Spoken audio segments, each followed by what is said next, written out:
Olá, como vai? Sou Carlos Barroso com mais um debate de cena política. Foram eleitos para a Assembleia Legislativa apenas 26 deputados aliados a Fernando Pimentel, do PT. Ao assumir o governo, o petista conseguirá emplacar uma maioria no Legislativo? É a pergunta. Nos últimos 12 anos, o comando foi de tucanos e aliados. Ainda em curso, uma disputa acirrada pela presidência e secretaria-geral da Casa. O governador eleito conseguirá sair politicamente ileso dessa disputa? Para debater esses e outros temas, Cena Política convidou os deputados Bonifácio Mourão, do PSDB, advogado, eleito para o 6º mandato de deputado estadual, foi relator da Constituinte Mineira e 2 vezes prefeito de Governador Valadares. Liderou a bancada governista durante o governo Antônio Anastasia. E Rogério Correia, do PT, professor, foi eleito para o 4º mandato estadual. Foi líder do bloco de oposição Minas Sem Censura. Também vereador em Belo Horizonte por 3 mandatos. Também convidamos o jornalista Márcio Fagundes. Foi repórter de O Globo e Folha de São Paulo. Secretário de Comunicação do governo Hélio Garcia. Foi também colunista do jornal Hoje em Dia durante 15 anos. Eu quero começar o debate com os deputados sobre isso que eu falei, nessa recomposição na Assembleia Legislativa, como vai ser. Vou começar pelo Bonifácio Mourão, que foi líder do governo Anastasia, e na sua época de liderança eram 56 deputados de vários partidos a favor do governo tucano. E agora, Fernando Pimentel, com a sua experiência indo para o 6º mandato, Fernando Pimentel, com apenas 26 deputados, vai conseguir compor essa maioria com aquele velho estigma do partido mais forte de Minas, PL, Palácio da Liberdade? Ou a futura oposição não vai dar moleza? Olha, nós estamos na fase inicial de debate, de diálogo. E o que eu tenho convicção, claro, é o meu partido, o PSDB, vai ser um partido de oposição. Evidente, não vai ser uma oposição sistemática, como se viu muitas vezes na administração do Anastasia e do Aécio Neves. Mas nós estaremos firmes na oposição. Outros partidos que sempre somaram conosco estão debatendo, nós estamos conversando. Eu vejo possibilidade de compor um grupo de oposição forte. É claro que a situação também vai procurar dialogar e tudo, conversar. Lá é uma casa de debates, é um fórum de debates, de conversa. E através dessas conversações nós vamos ver quem é que vai conseguir maioria. Nós vamos lutar para ter uma oposição com o maior número possível, a mais qualificada possível. Mas hoje o grupo do PT, do PMDB, com o cacife de ter o governo federal e estadual, vai conseguir puxar esses deputados que ficavam aglutinados em torno dos tucanos e conseguir uma maioria ou vai haver uma resistência? Eu acho que essa resposta vai ser dada diretamente pelo colega deputado Rogério Correia, que é da atual situação. Ele, inclusive, vai ter que se acostumar a situação. Mas eu queria saber da resistência situação do PSDB. Não, eu não digo resistência. É evidente que nós vamos fazer oposição e vamos trabalhar para que tenhamos o maior grupo possível. Agora, o fato só do PT ter ganhado o governo federal e o governo estadual não é o bastante. Até porque o ex-governador Aécio Neves, atual senador da República, teve uma votação excepcional, 51 milhões de votos. 51 milhões de brasileiros votaram em Aécio Neves e deram o sinal que queriam e querem a mudança no país. Então isso com certeza vai refletir, vai repercutir também na Assembleia Legislativa e em todo o Legislativo brasileiro. Rogério, o bloco da futura situação vai conseguir uma maioria lá na Assembleia? Pelas negociações que já foram iniciadas, eu sei que quem está conduzindo isso é o deputado Toninho Andrade. Ele já está conseguindo captar, cooptar esses deputados e mesmo os recém-eleitos que poderiam ficar no bloco com os tucanos? Nós já estamos trabalhando para obter uma maioria dentro de alguns parâmetros. O primeiro parâmetro é o respeito à oposição.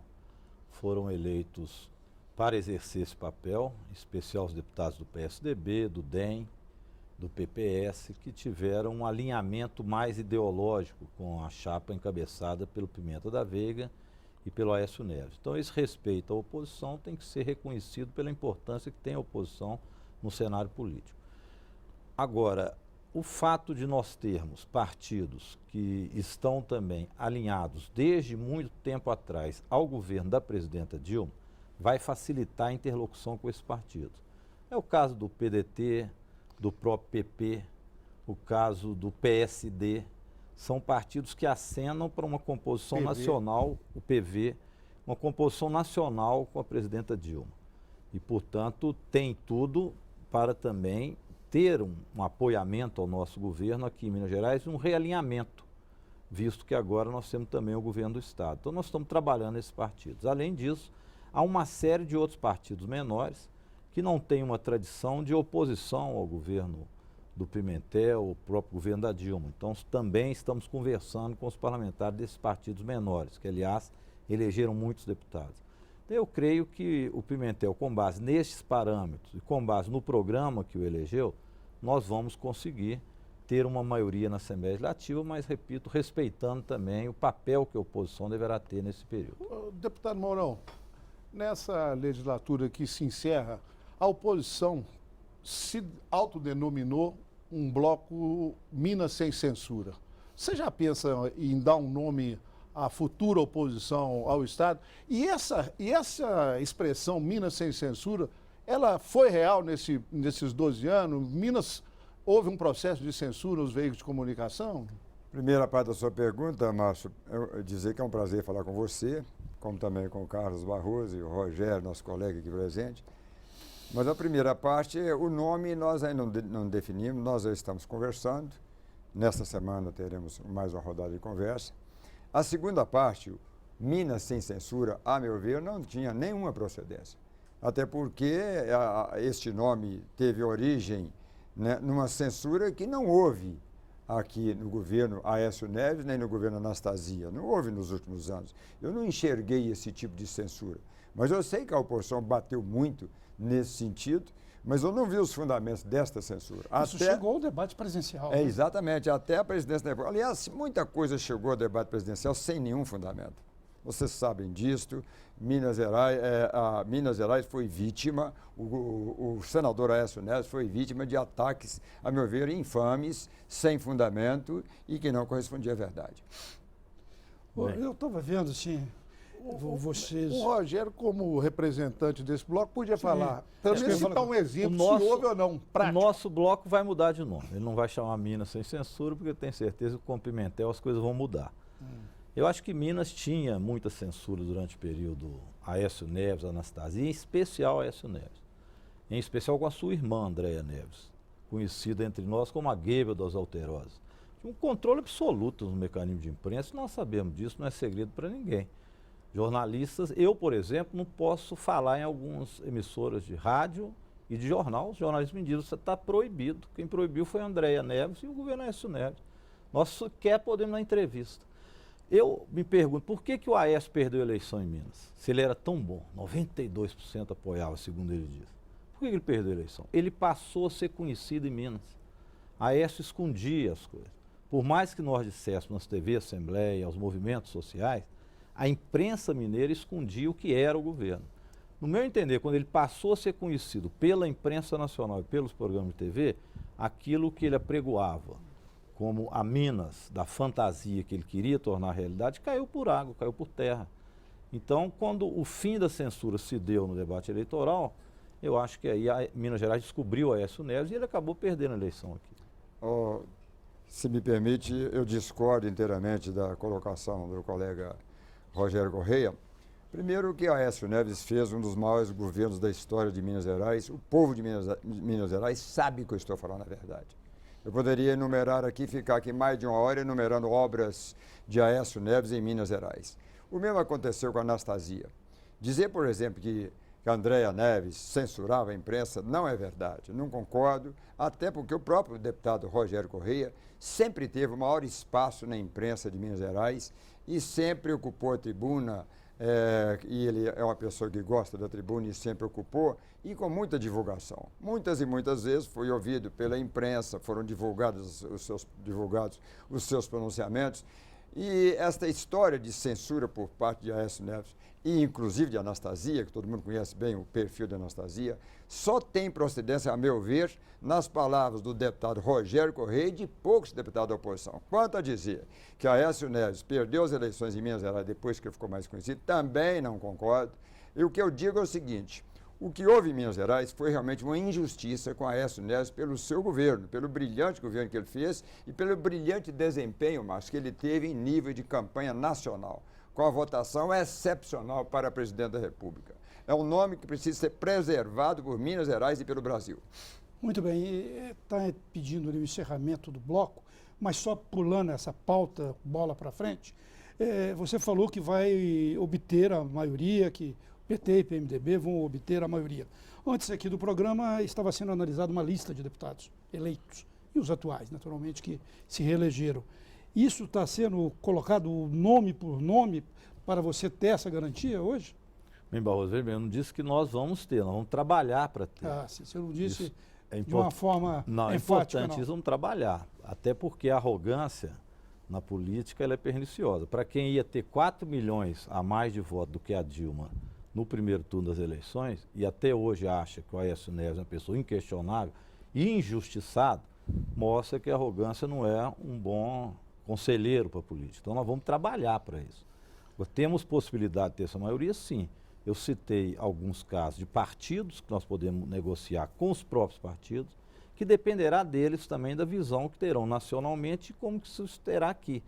Eu saber do PDT mineiro se ele vai ter em Minas Gerais o mesmo fundamento que tem de ajudar o nosso governo no nível federal, como tem hoje. Se for isso, nós vamos compor com o PDT aqui.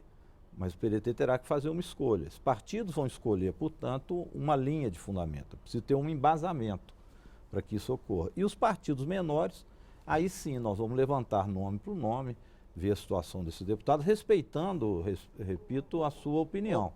Os que forem oposição serão bem tratados. E também. não nos esqueçamos que o poder em Minas cheira longe, né? Atravessa as montanhas e tal. Tem um histórico da política mineira de ser adesista e de ser governista grande. Vamos puxar a partir da Revolução. A matéria-prima de Minas políticas sempre foi ser do lado da situação, né? No geral, no grosso modo, sim. Então eu acho que o Pimentel não vai ter dificuldade de fazer a maioria de jeito nenhum. Vamos continuar discutindo isso no próximo bloco. E antes de terminar, eu queria saudar o retorno do programa Sport News, com Lélio Gustavo Metralha, Oswaldo Reis, o Piquitito. Bem-vindo, bem retornado, né? Estão retornando os companheiros. Cena Política volta já já.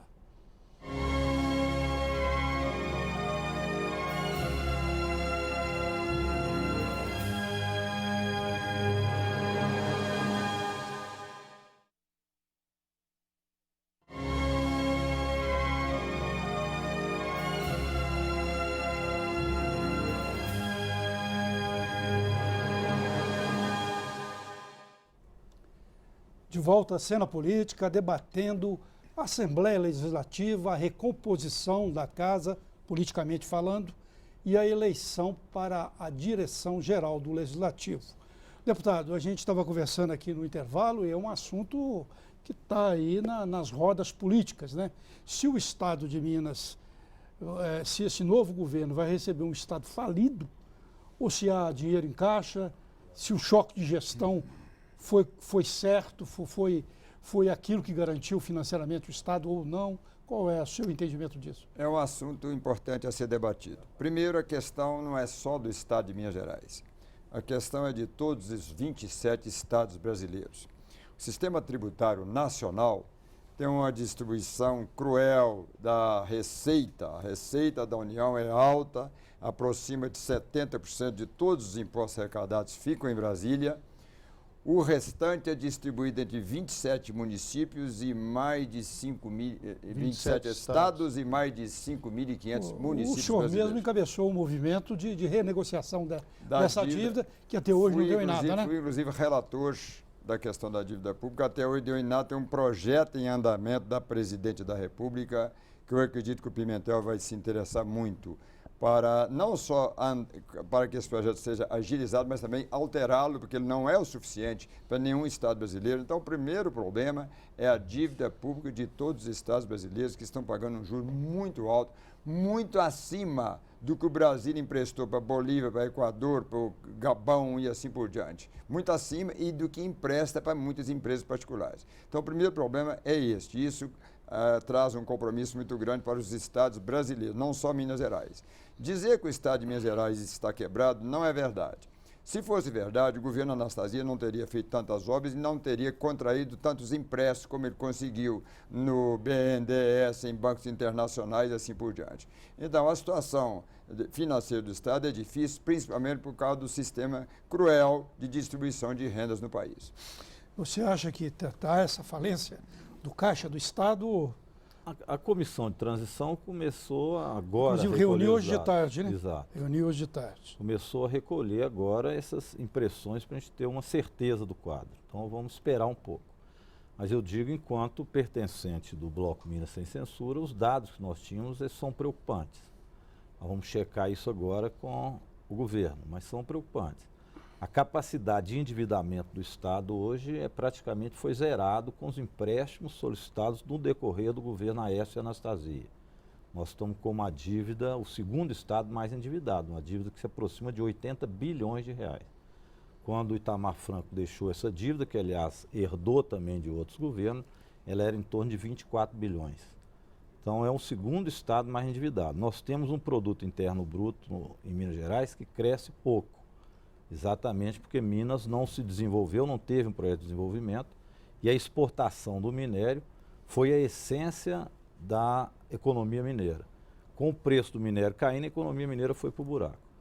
Com isso, o que eu tenho de notícias é que há inclusive déficit orçamentário já no Estado.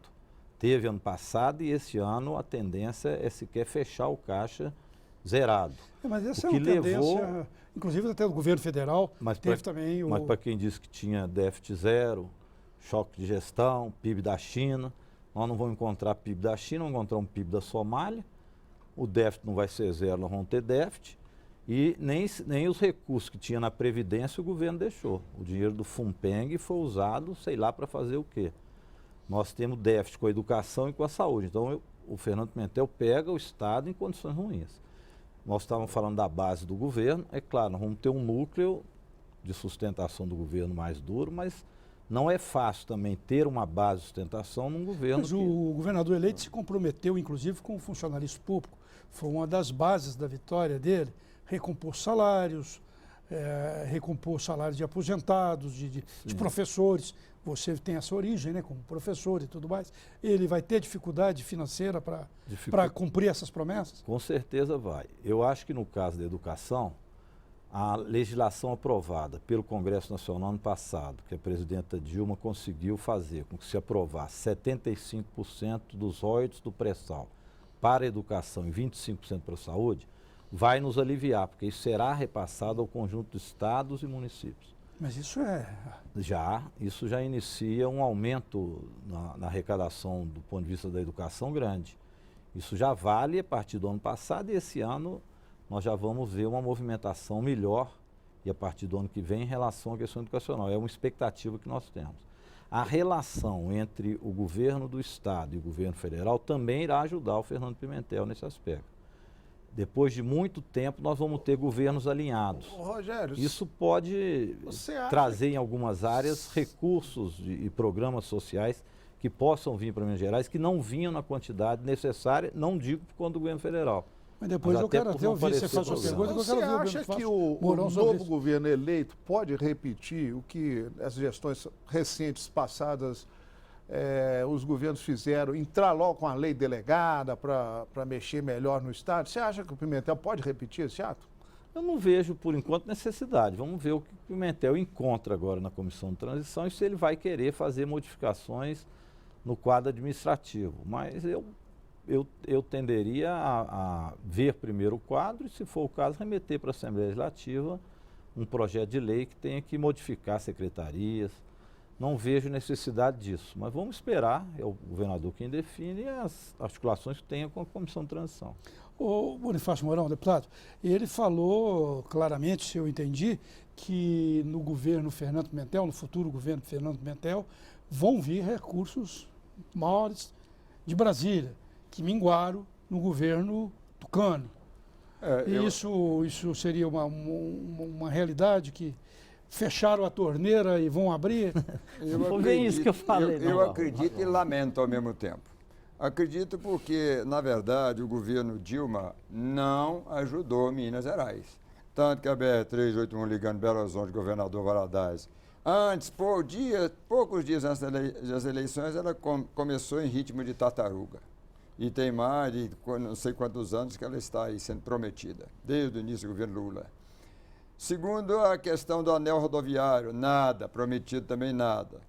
Depois a questão do metrô, também a mesma coisa, a BR-040. Então, na verdade, a presidente Dilma Rousseff é mineira na certidão de nascimento, mas no seu governo, não.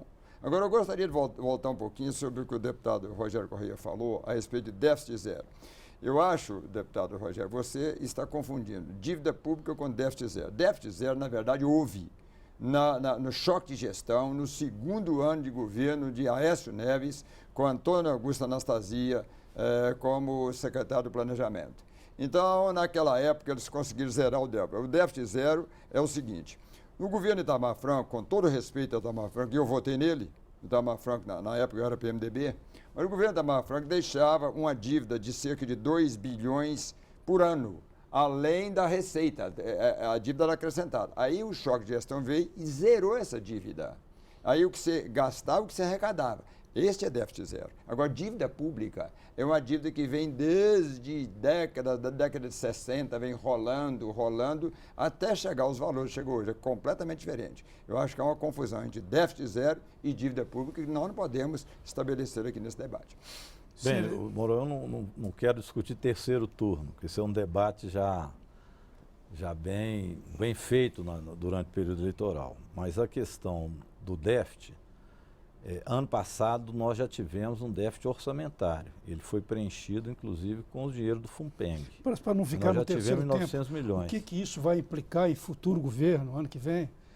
O que eu quis dizer foi exatamente isso. Não é que a presidenta Dilma não tratou Minas bem. Isso, já o povo mineiro teve um debate sobre isso, eu penso o contrário.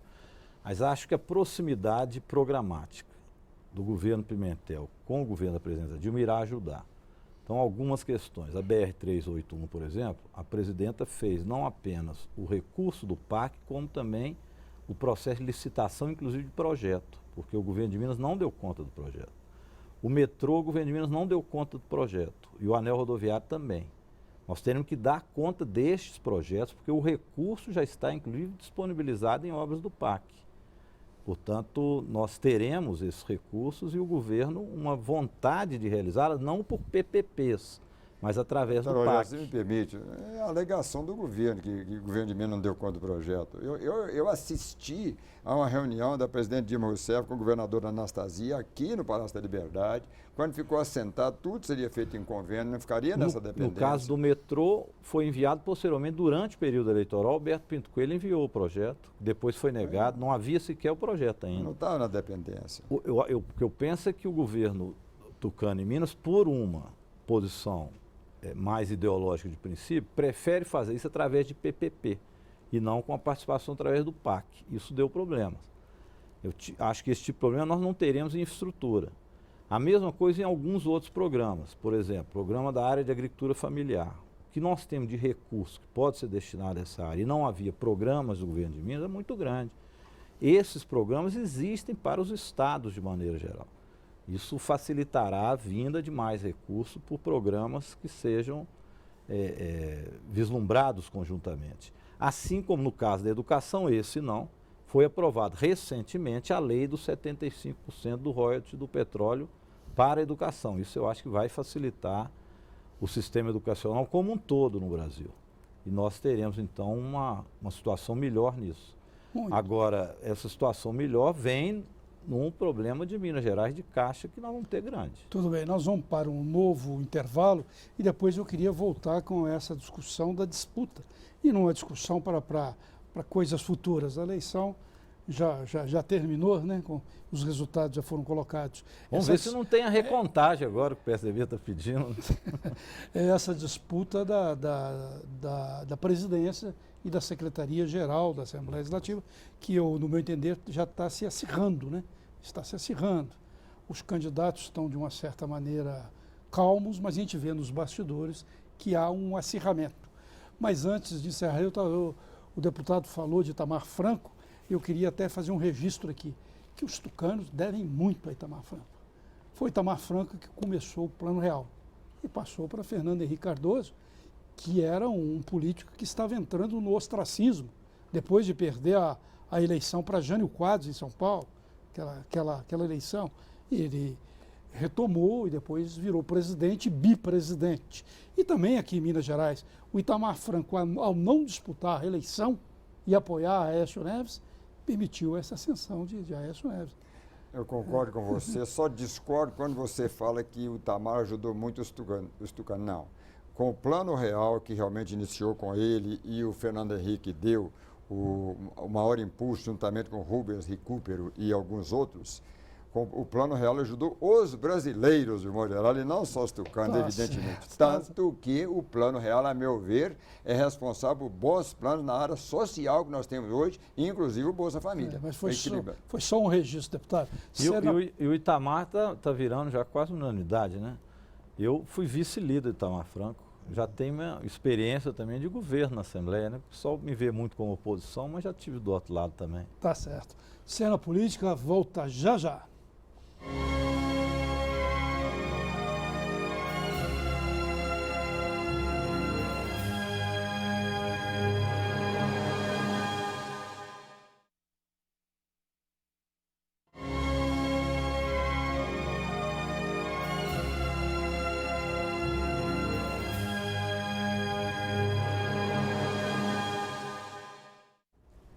De volta à cena política, debatendo a recomposição da Assembleia Legislativa, com a presença do deputado Bonifácio Mourão, do PSDB, Rogério Correia, do PT, e do jornalista Márcio Fagundes. Rogério, e a disputa que está mais do lado do PT e PMDB, da presidência e da Secretaria-Geral da Assembleia Legislativa?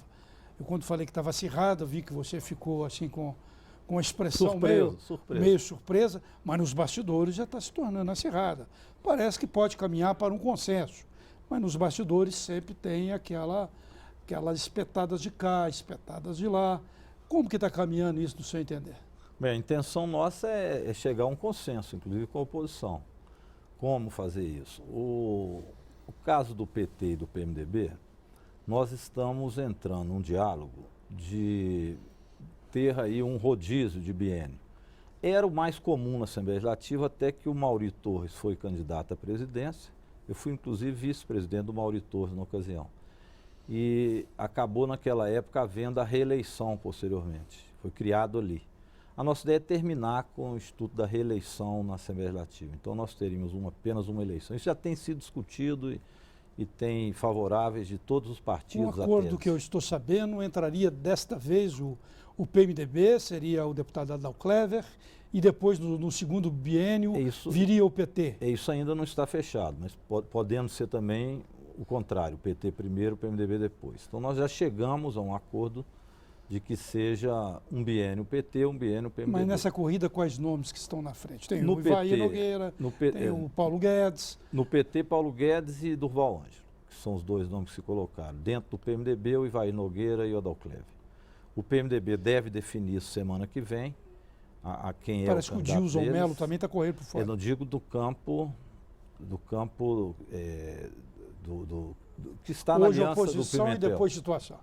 A oposição que está se tornando situação. Então a ideia é que a gente faça aí um rodízio. Essa disputa toda em torno desses cargos, além da liturgia, qual que é o apelo que esses cargos têm? Você ser presidente da Assembleia, você ser secretário, você ser líder de governo. Qual que é o apelo que traz embutido nisso? O secretário-geral dizem que é o politicamente? prefeito, né? É o que determina tudo. Explicar ao telespectador que a gente viu disputando a secretaria, o presidente, mas o que envolve a liturgia desses cargos? Hein? Qual que é o toma lá da cá? A presidência tem a importância de estar representando o parlamento, é um outro poder, portanto, o poder autônomo, o poder executivo. E ela Mas que encaminha os projetos. Poderes do Estado, né? Dentro dos poderes do do Pois é, Estado. mas ela é que encaminha. Politicamente, a importância é ela segura ou trava ou solta os projetos dos Não, mas deputados não é só ou isso, não? não é só isso. Márcio, por exemplo, o presidente Diniz Pinheiro, ele percorreu o estado de Minas Gerais inteiro, com vários programas extremamente importantes para o estado de Minas Gerais,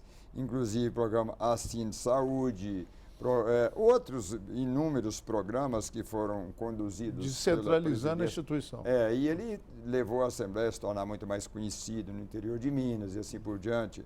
Então, na verdade, a presidência da Assembleia, a diretoria, dá uma projeção muito importante para quem exerce o cargo. É um poder autônomo, mas é óbvio que se nós tivermos uma beligerância entre Assembleia Legislativa e governo do Estado, através de presidência e governo, eu acho ruim para Minas Gerais. Por isso, é preciso que o presidente, na minha opinião, tenha também não uma aderência ao projeto de governo, mas uma autonomia, mas que respeite o poder executivo, tem um bom relacionamento. Acho que faz parte do processo democrático da forma que está posto hoje. Então, nesse sentido, a gente pleiteia para o nosso bloco, seja PMDB e PT, os 4 anos com essa divisão de tarefa. O caso da Secretaria-Geral também, ele A primeira secretaria. A primeira secretaria, desculpe. Vamos dizer assim, é o braço direito do presidente. Ali também há que se ter um grau de confiança grande, porque ele vai ali assinar, analisar os contratos, é uma espécie de prefeito da Assembleia.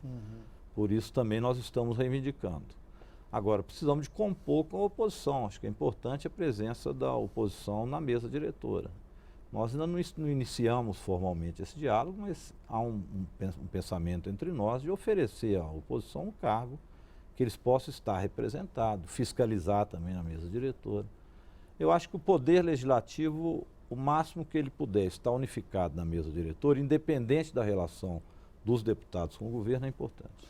A oposição, a futura oposição pelo menos, vai compor, no seu entender, e qual o candidato desses colocados que seria mais palatável para a futura oposição? É da tradição se compor. Tradição da casa. O deputado Rogério Correia acabou de dizer que foi vice do deputado Mauri Torres, que era do PSDB. Agora, a oposição tem candidatos pleiteando também. Tem o deputado Dilson Mello, tem o deputado Gustavo Valadares, que estão pleiteando também. Evidente que nós vamos sentar para conversar, para chegar a um acordo, a um entendimento. Eles estão pleiteando a presidência. Presidência. Para se tornar vice-presidente, provavelmente. Não é bem isso, não. Eles estão pleiteando mesmo. Até porque a atual situação e futura oposição elegeu um número muito maior de deputados. Então, Sim. é legítima a pretensão, mais do que legítima. Claro que eu respeito o que o... Mas a gente poderia ter do essa deputado figura? Rogério. Governo do PT e Assembleia da oposição? É possível, é claro que é perfeitamente possível, porque são poderes independentes, isso é perfeitamente Mas possível. caminharia hoje, no seu entender, para isso? Pela maioria de deputados? Se for pela maioria atual, caminha.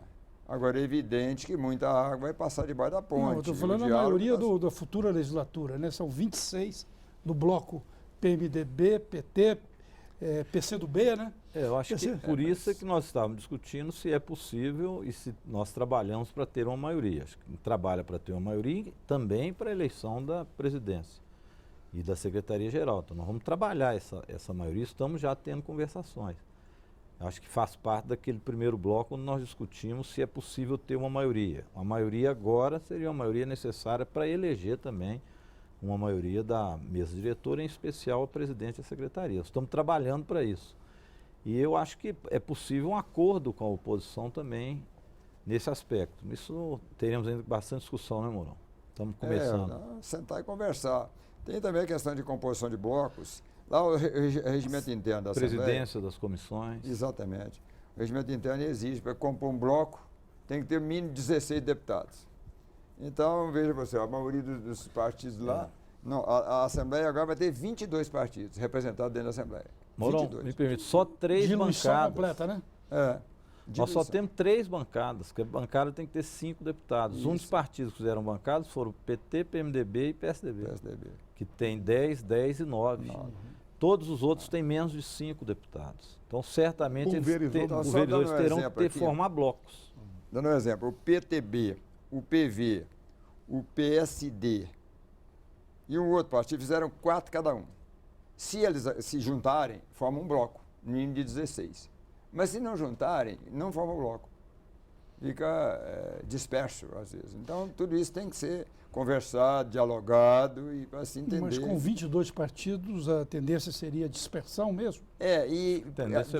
Daí o tema que está sendo discutido, eu acho que em boa hora, não é mais a questão da reforma política, que precisa acontecer. O que aconteceu na Assembleia? Nós conversávamos sobre isso. Deputado com 59 mil votos, estadual, perdeu a eleição e ganhou deputado com 25 mil votos. Então, nada contra o deputado de jeito nenhum, até porque eu tenho as melhores informações sobre ele, mas sobre o sistema, que não é justo. Na minha opinião, deve se eleger aquele que tem mais votos, independente do partido. E até porque essa questão de partido não está sendo uma paixão muito grande dos brasileiros atualmente, não. É ou não é, Márcio? Os clubes de futebol são mais apaixonantes. Uma coisa... Então, o que adianta ficar fortalecendo cada vez mais a legenda partidária? Eita, aí já começa a polêmica da reforma política, mas tem que ser feita. A presidenta Dilma lançou uma ideia, foi criticada por muitos, mas é um debate que nós vamos fazer agora, que é o plebiscito por uma constituinte para fazer a reforma política. Mas ela aceita um referendo, já falou? Aceita o referendo, mas eu acho que o melhor seria uma constituinte exclusiva. É uma ideia que o Lula lançou de início, teve rejeição na época, a presidenta Dilma relança. Eu acho que é a única forma de ter reforma política. A reforma política, se você deixar para o Congresso Nacional, ela não sai. Por exemplo, Mourão acabou de colocar uma opinião que eu respeito, mas eu tenho uma visão exatamente distinta dessa. Eu acho que é verdade que os partidos políticos não estão com essa bola toda. Mas eu acho que ou nós fortalecemos o partido político ou a democracia não se fortalece, se você individualizar. Mas aí, Rogério, nós temos que fazer a reforma política, diminuir o número de partidos, partidos. É isso que nós temos que fazer. Essa reforma política... Para poder fortalecer os partidos. Mas eu não acredito que ela vá ser feita no Congresso Nacional com a diferença que tem. As entidades particulares já estão tomando iniciativa. A imprensa hoje já está noticiando, a OAB, CNBB e assim por diante estão na frente. Então nós temos que fazer alguma coisa. Isso, por isso que eu acho que o ideal era uma constituinte exclusiva. Nós elegeríamos os deputados para fazer a reforma política. Eu posso fazer um parênteses, só para ilustrar? Parece complicado, mas eu acho que é a única forma. O deputado citou a OAB, mas toda vez que alguém fala em OAB aqui no Brasil, eu levanto meus cabelos e fico em pé. Rapaz, essa instituição aí, centenária, ela até hoje, ela é eleita com o colégio eleitoral e ela mete o bedelho na vida nacional, assim, na maior disfarçatez, entendeu? E não se digna a fazer eleição direta com seus milhares de advogados. É um colégio indireto de 20 e poucos presidentes de instituição dessas OABs estaduais, é que elege um presidente da OAB nacional, eleição indireta, e vai e mete o bedelho na vida do país, assim. Qual a autoridade que a OAB tem para falar sobre reforma política no Brasil? Para mim, nenhuma. Você pode falar porque você é bacharel em Direito. Estudei também, ainda tem isso, né? Estudei Direito, sou bacharel em Direito. Eu, como advoguei muitos anos, não posso ouvir isso calado, Márcio. Eu acho que a OAB é uma grande instituição brasileira. Agora, o sistema de eleição na OAB, é claro que pode ser alterado, até porque estão advogando alteração. Mas que a OAB é uma grande instituição. Para o vizinho serve, para o seu quintal não serve. Não tem moral para falar. A OAB tem, historicamente, tomado iniciativas muito importantes. Mas voltando, a Constituinte exclusiva, eu acho talvez a única forma de fazer ela sai dos cartórios, né? Ela sai das corporações. Você elege os deputados e eles vão exclusivamente fazer reforma política. Mas alguns analistas... Acabou o mandato, isso termina, ele tem aquela função de fazer. A observação e quem for eleito para constituinte não pode se eleger deputado na outra. Então ele vai ter essa exclusividade de fazer reforma política. Mas esse é um tema, né, que hoje mobiliza o país, né? Todo mundo quer uma reforma político-partidária e tal. Para mim, o interesse meu, estou falando com o telespectador, o interesse meu, se não falar de voto facultativo no Brasil, para mim não tem reforma. É a minha opinião, que eu trago toda vez E que o eu tenho oportunidade. Márcio, o financiamento. O financiamento, ele tem no mínimo o que ser financiamento regulado, de- o porque é uma financiamento de excrescência empresa. hoje. Ele ajuda a corrupção Aliás, vamos nas solicitar eleições. do ministro Gilmar Mendes para... Já foi votado o fim do financiamento de empresas, já teve maioria, o Gilmar Mendes segurou isso para essa eleição e não deixou. Um ministro supremo segurou isso, que é o Gilmar Está lá no Mendes. Supremo parado, né? Parado. Mas eu quero dizer o seguinte, quando fala em E reforma, financiamento privado, Barroso, tem É. dó financiamento privado, ninguém mas aguenta quando isso. se fala em... Os deputados, a sua maioria, tem um carimbo da mineradora, da empreiteira, em especial no Congresso Nacional. É. Os que têm mais dinheiro são os que têm mais voto. Olha, isso eu estou dizendo de todos os partidos políticos. E é Não verdade. tira o meu, não. Mas quando se fala em reforma política, eu me lembro que isso é travado no Congresso. A última reforma que houve, feita pelo Senado, foi um simulacro. Proibiram simplesmente envelopamento de carros. Foi um simulacrinho de reforma e que o PT saca essa ideia da reforma sempre quando está em dificuldade. Lula sacou na época do mensalão, Dilma, depois nas manifestações, e agora com a eleição apertada, parece que não existe uma vontade política, nem de governo, nem de Congresso, de fazer essa reforma. Não, Barroso, tem, do nosso ponto de vista, é sincero fazê-la. O problema que você não tem é nos outros, inclusive aliados, a mesma perspectiva. Quando a Dilma fala nisso, o primeiro partido a se colocar contra é o PMDB, que é aliado nosso, mas é o primeiro que se colocou contra. Agora, o PT não tem força política sozinho no Congresso para aprovar que vai haver um plebiscito. Nós não temos maioria. Eu acho que só tem uma forma, é mobilização social. O povo ir na rua e exigindo cobrar esse da plebiscito. Dilma, porque foi um dos primeiros compromissos dela na campanha agora. E ela já está E ela remetendo ao precisa Congresso. cumprir os compromissos e vai ser cobrada, porque realmente a população brasileira está cobrando, e cobrando caro. Não só essa reforma política, reforma tributária, reforma previdenciária e assim por diante. Sem dúvida, eu tenho de fazer um intervalo. Cena política volta já já.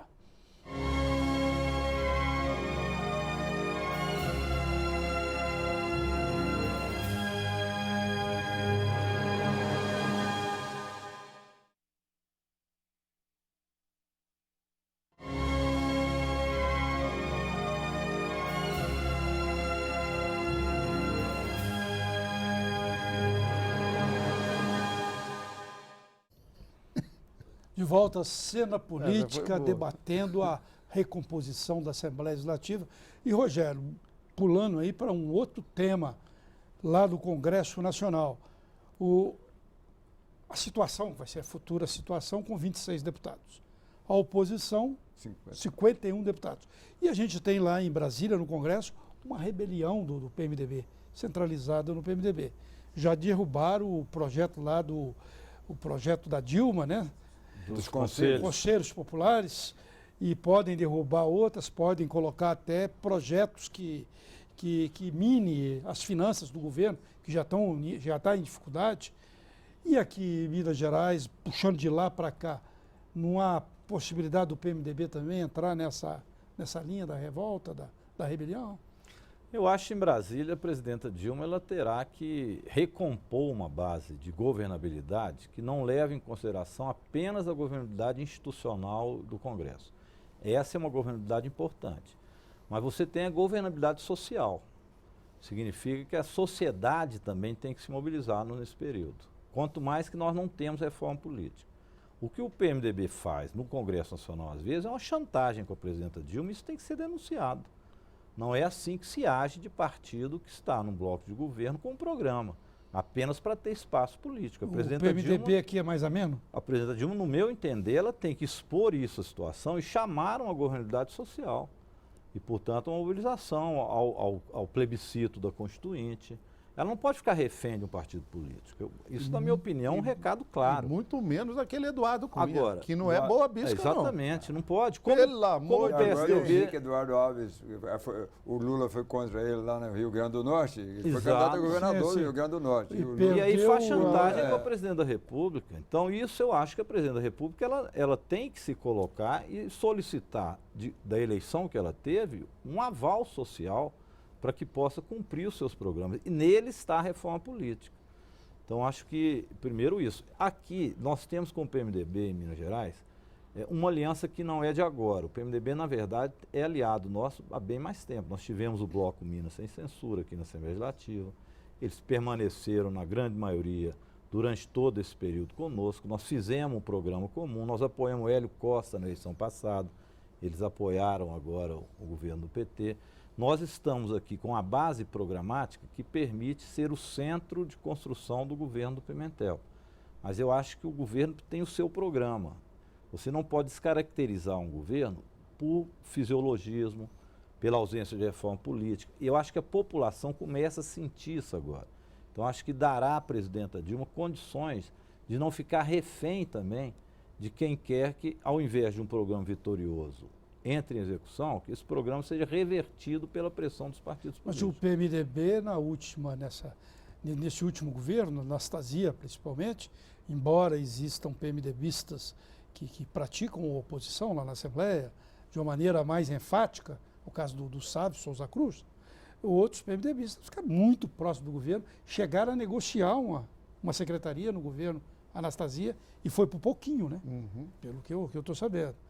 Mas isso não se efetivou, não se houve esse diálogo. O PMDB, enquanto partido, teve uma interlocução conosco já há mais tempo em Minas boa. E principalmente agora, na construção da candidatura do Pimentel. Eu acho que nós temos base para fazer um governo aqui com a colisão entre nós, que dê sustentação ao governo Pimentel.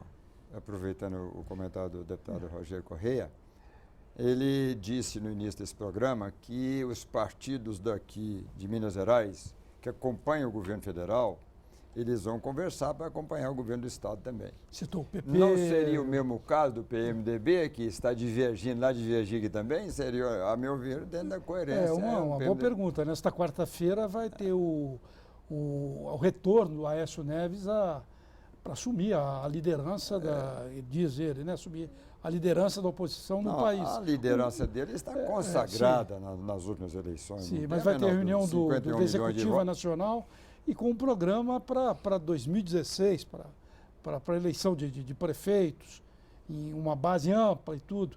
Isso, o que pode refletir aqui na Assembleia Legislativa se o PSDB assumir, emplacar realmente um projeto de oposição? Porque nesses últimos anos ele não assumiu nada disso, né? Assumiu só na eleição. Antes teve uma oposição pífia, né? Não, o PSDB não tem essa característica que o PT sempre teve de oposição radical. Eu acho que nós, Brasil agora, faremos oposição, mas não é oposição radical. Aquilo que nós sentimos que é realmente do interesse do povo do Estado de Minas Gerais, a gente não vai ter dúvida nenhuma em aprovar. Agora, nós vamos ser oposição. Com referência à liderança do senador Aécio Neves, ela é muito forte no Brasil e está mais do que claro pela última votação, e ela vai repercutir na Assembleia Legislativa. Muitos deputados de outros partidos menores, com certeza, vão refletir sobre a posição de Aécio Neves em nível nacional e em nível estadual. Uma coisa eu concordo, a oposição mais radical que o PT tem no Brasil chama-se grande mídia. Essa é implacável. Rede Globo, Jornal Folha de São Paulo, Estado de São Paulo, Veja, o chamado PIG, né, que o Paulo Henrique Amorim fala, como é que é? O PIG é a imprensa golpista, o partido da imprensa golpista, o PIG. Esse é uma oposição ao governo da Dilma e do Lula como nós nunca vimos no Brasil e foi durante o processo eleitoral. Está falando aí o símbolo do radicalismo. Mas é verdade, foram implacáveis contra o governo, porque querem emplacar algo que só existe no Brasil, que é a liberdade de empresa poder ter monopólios de comunicação em detrimento de outros. Coisa que só existe no Brasil, e eles querem pôr monopólio. Esse é um problema que nós tivemos, vamos ter que fazer. Isso, eu acho que o que não pode ter também é censura à imprensa da forma que o governo do PT, o governo federal do PT tem feito, inclusive contra a revista Veja. Censura que não faz Veja? sentido. Não, a gente está vendo. O quebra-quebra da revista Veja lá em São Paulo. Isso é um ato que um setor fez, que a própria presidenta discordou. E inaceitável. Mas isso não foi o PT, você sabe disso. Não foi. Claro que não. Isso foi um ato que foi feito, que a própria presidenta Dilma, ela não concordou, embora a Veja vai ter que responder na justiça pelas mentiras que falou sem nenhuma prova. A opinião é minha. Eu acho que o Aécio vai enfrentar uma luta dura no Senado, porque ele agora tem um concorrente chamado Zé Serra, que na última eleição teve 44 milhões de votos e todo mundo apagou também. Se hoje o Aécio teve 50, lá atrás ele teve 44 milhões e guardou essa eleição com ele, porque pior, dali não, viu? O Aécio perdeu em Minas. A do Aécio é muito mais recente. Ele tem o Tasso Gereissati, que é um senhor senador, empresário muito bem de vida e palpita na vida política e partidária no Brasil, sim.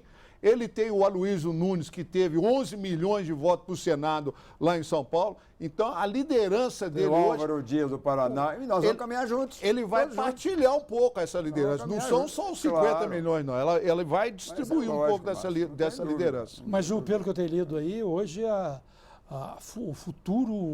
futura candidatura do PSDB nas eleições de 2018 está entre Aécio e Geraldo Alckmin, que foi reeleito em São Paulo no primeiro turno.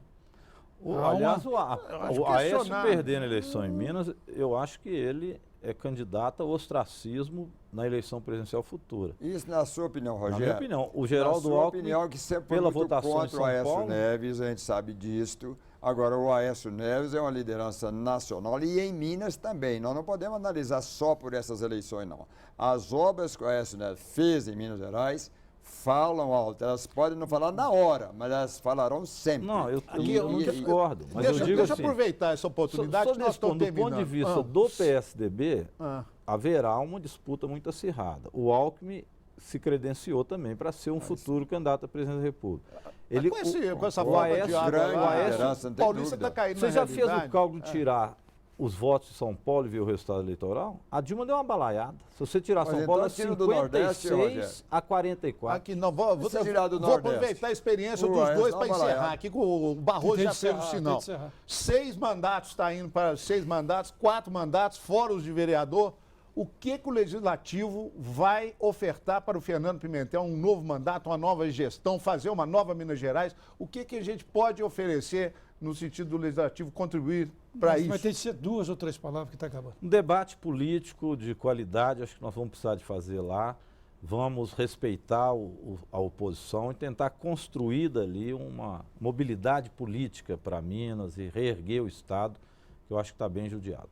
Deputado. Cumprir os compromissos que o Pimentel assumiu com o povo de Minas Gerais para ganhar as eleições. Nós vamos cobrar dele do princípio ao fim e vamos torcer para que realmente Minas seja aquela com a qual ele sonhou e disse que vai fazer. Nós vamos torcer. Ele cumprindo, está tudo bem. Vamos ver se ele vai cumprir. Agradecemos aos deputados, ao jornalista Márcio Fagundes, e Cena Política volta na próxima semana com um novo debate. Até lá.